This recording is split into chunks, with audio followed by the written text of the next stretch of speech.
Et bonjour à tous, c'est Pierre, bienvenue dans cette nouvelle vidéo et aujourd'hui j'ai enfin vu La La Land réalisé par Damien Chazelle. Le film de ce début d'année qu'on attendait tous, peut-être le film de l'année 2017. On voulait tous le voir pour plusieurs raisons. Personnellement je voulais le voir parce que j'avais adoré Whiplash. Je suis un amoureux de Whiplash et des musiques et de la réalisation. Pour tout vous dire, petite anecdote, ma sonnerie de téléphone pendant un temps ça a été Whiplash, donc voilà. J'ai vraiment adoré ce film, donc je voulais voir le nouveau film de Damien Chazelle. Et le film, en plus de ça, a gagné énormément de récompenses aux Golden Globes, a été nommé, je crois, dans 14 catégories, ce qui est assez incroyable, hein, aux Oscars. Et les Américains ont pu voir le film, ont vu le film avant nous, pauvres Français, on a dû attendre, le 25 janvier. Et il y a eu un consensus entre la critique et les spectateurs qui ont dit que le film était absolument incroyable. Donc nous, en France, moi je vois ça, je n'ai qu'une hâte, c'est d'aller voir La La Land de Damien Chazelle. Qu'en est-il alors? Qu'est-ce que j'en ai pensé du film? Bah j'ai beaucoup aimé La La Land. Vous allez voir que je vais quand même revenir sur certains points qui n'ont pas été abordés dans d'autres critiques et je trouve très intéressant. Il y aura beaucoup de ressentis personnels, mais aussi voilà, un entremêlement entre subjectivité et objectivité. Si je devais qualifier La La Land avec un mot, ce serait maîtrise. C'est le mot qui qualifie le mieux La La Land. C'est un film qui est maîtrisé à tous les niveaux et sur tous les aspects. C'est un film qui est maîtrisé au niveau de la réalisation. On a toujours cette réalisation qu'on avait pu avoir dans Whiplash. Cette réalisation qui est ultra nerveuse, qui est ultra dynamique, qui donne... J'ai vu des gens à la fin du film qui disaient oui, le film donne envie de se lever, de danser, de chanter. C'est un film qui met la banane. C'est exactement ça, c'est d'une réalisation qui sait capter tout le rythme de la musique. Damien Chazelle est un réalisateur qui arrive à capter cette énergie musicale en termes cinématographiques, en termes de réalisation. Et ça se ressent directement dans La La Land dès la première scène, et c'est pas pour rien qu'elle a été reprise pour l'ouverture des Golden Globes. Ça fonctionne du feu de Dieu. Il y a une maîtrise au niveau de la réalisation qui est présente à tous les instants du film. La deuxième chose, c'est la photographie, les lumières, c'est maîtrisé de bout en bout. Les lumières en plus sont une signification, on dit beaucoup sur un personnage et sur son humeur. Il y a une vraie maîtrise, ce n'est pas un travail de tâcheron, je ne sais plus, je suis désolé qui a fait la photographie, mais c'est vraiment magnifique, les cadres sont très bien composés. Il y a une maîtrise au niveau de la photographie, au niveau des cadres et au niveau des lumières. Les acteurs sont formidables. Personnellement, j'ai un peu plus de difficultés avec Ryan Gosling, que je considère comme un très bel acteur, un très bel homme, mais pas un très bon acteur. Voilà, je pense qu'il a été pris pour garder cet archétype du crooner, du beau gosse qu'on retrouve dans les comédies musicales. C'est pas un acteur déplaisant, mais je trouve pas que c'est un très grand acteur. A l'inverse, Emma Stone est vraiment très bonne, je trouve. Voilà, elle est excellente, si vous l'avez vu dans Birdman, elle est vraiment excellente. Donc j'ai pas mes lunettes se barrent, j'ai pas grand chose à dire sur les deux acteurs. Ce qui fonctionne en fait à l'écran, à l'image, c'est leur complicité. On sent vraiment que Emma Stone et Ryan Gosling sont amis dans la vie, et je me suis même déjà demandé pourquoi ils n'étaient pas ensemble. Il y a une vraie complicité, on croit à ce couple du début jusqu'à la fin, et tu sens vraiment qu'ils s'amusent dans ce film, ils sont allés à fond, et ça se ressent au niveau de l'image, ça se ressent, ça crève l'écran. Les thèmes sont marquants, ils sont péchus, on a envie de danser, on a envie de chanter. Et je suis sûr que si dans le bus demain je mets une musique de La La Land, la musique principale, le thème principal de La La Land, je suis sûr qu'il y a des gens qui vont se retourner et vont dire ah mais c'est la musique de La La Land, parce que même moi j'ai vu le film il y a 3 jours et j'ai encore l'air dans la tête. Je suis pas allé voir sur YouTube pour me rappeler l'air, je l'ai encore dans la tête. Donc il est marquant.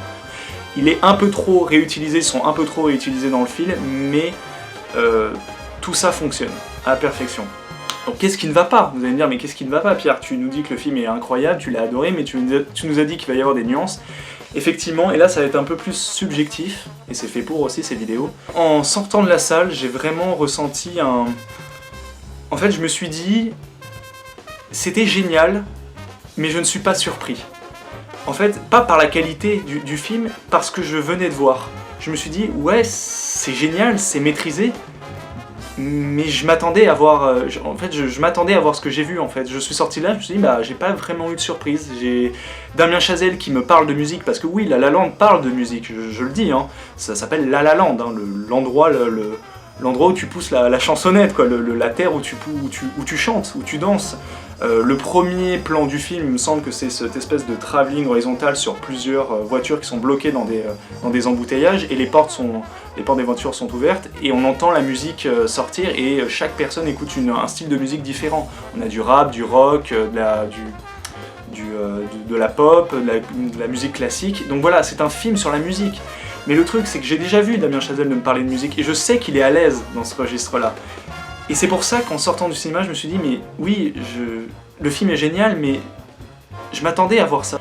Je n'ai pas vu, je tiens à préciser que je n'ai pas vu les trailers, mais sans voir les trailers, si on m'avait demandé 1 heure à l'avance ce que j'attendais, ce que je m'attendais à voir dans La La Land, je pense que j'aurais donné un schéma un peu qui ressemble pas mal au film. Donc voilà, c'est peut-être le défaut que je pourrais lui reprocher à Damien Chazelle, c'est d'être dans une espèce de zone de confort et de n'être pas sorti de cette zone de confort.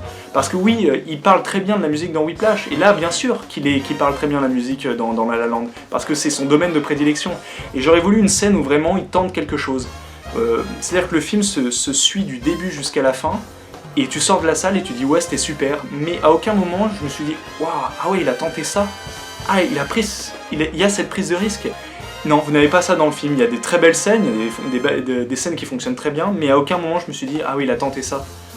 Punaise la vache, ah il a eu le culot de faire ça. Et non, je trouve qu'on retrouve beaucoup de gimmicks de Whiplash, ce qui n'est pas un défaut, mais voilà, j'étais en terrain connu en fait.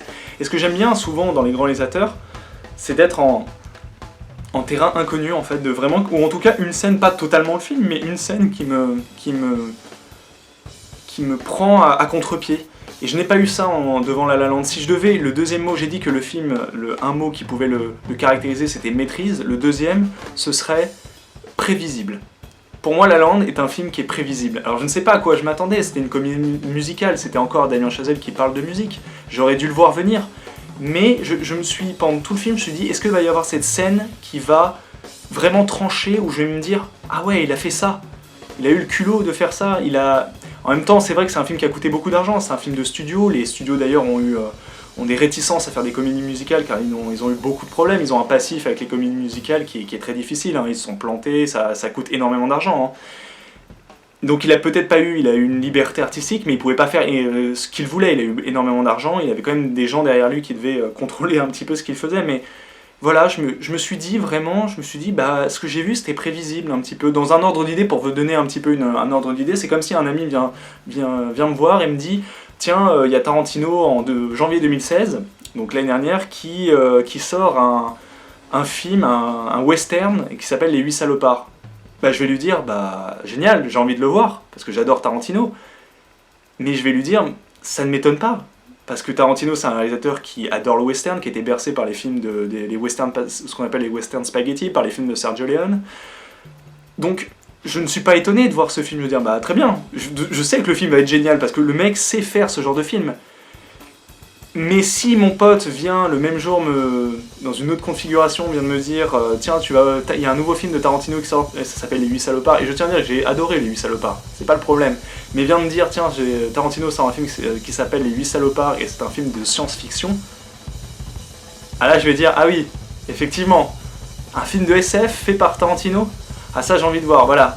Je vous donne cet exemple-là parce que c'est des gens qui... J'aime bien voir des réalisateurs, alors vous allez me dire t'es un peu dur parce que c'est le deuxième film de Damien Chazelle, mais c'était le cahier du cinéma, je suis pas un grand fan des cahiers du cinéma, mais qui comparait à Damien Chazelle à un premier de la classe. Et effectivement, quand tu vois ce film-là, c'est le mec qui est bon dans un domaine et qui va te montrer à quel point il est bon. C'est pas un défaut parce que le film est génial, encore une fois, et je vous incite à aller le voir, mais on a envie de lui dire... Oui, d'accord, on sait que t'es bon, mais tu veux pas essayer quelque chose où t'es pas forcément, où t'as pas cette maîtrise-là, où t'as peut-être un peu moins bon.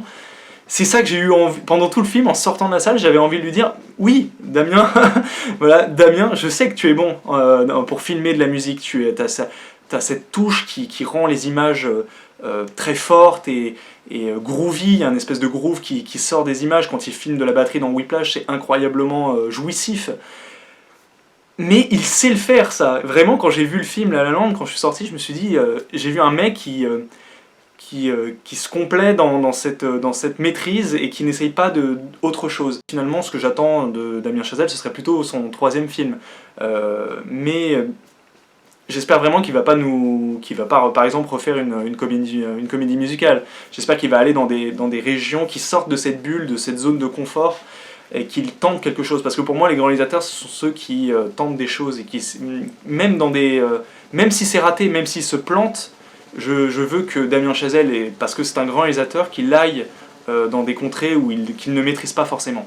Donc voilà, c'est tout ce que je voulais dire. Je sais pas si vous avez eu ce ressenti-là, j'ai pas vu beaucoup de gens en parler, du fait de ne pas avoir été surpris par le film. C'est un film qui est encore une fois maîtrisé, comme je l'ai dit, mais qui manque de surprise, je trouve. Donc voilà, je sais pas si vous avez ressenti ça, si vous pouvez me mettre dans les commentaires du coup ce que vous avez aimé, si vous avez aimé le film, ce que vous en avez pensé, et si au contraire vous avez senti quelque chose de différent qui n'a pas été dit sur La La Land. Voilà, encore une fois, c'est un très bon film, je vous le conseille, si vous n'avez pas allé le voir, foncez le voir, vous allez passer un très très bon moment parce que c'est quasiment parfait, c'est peut-être le problème du film, c'est qu'il est parfait. Voilà, je vous conseille d'aller le voir et mettez-moi dans les commentaires ce que vous en avez pensé, si vous avez un ressenti différent, ce sera très intéressant pour moi, et je vous dis à la prochaine pour un nouveau J'ai enfin vu. Ciao.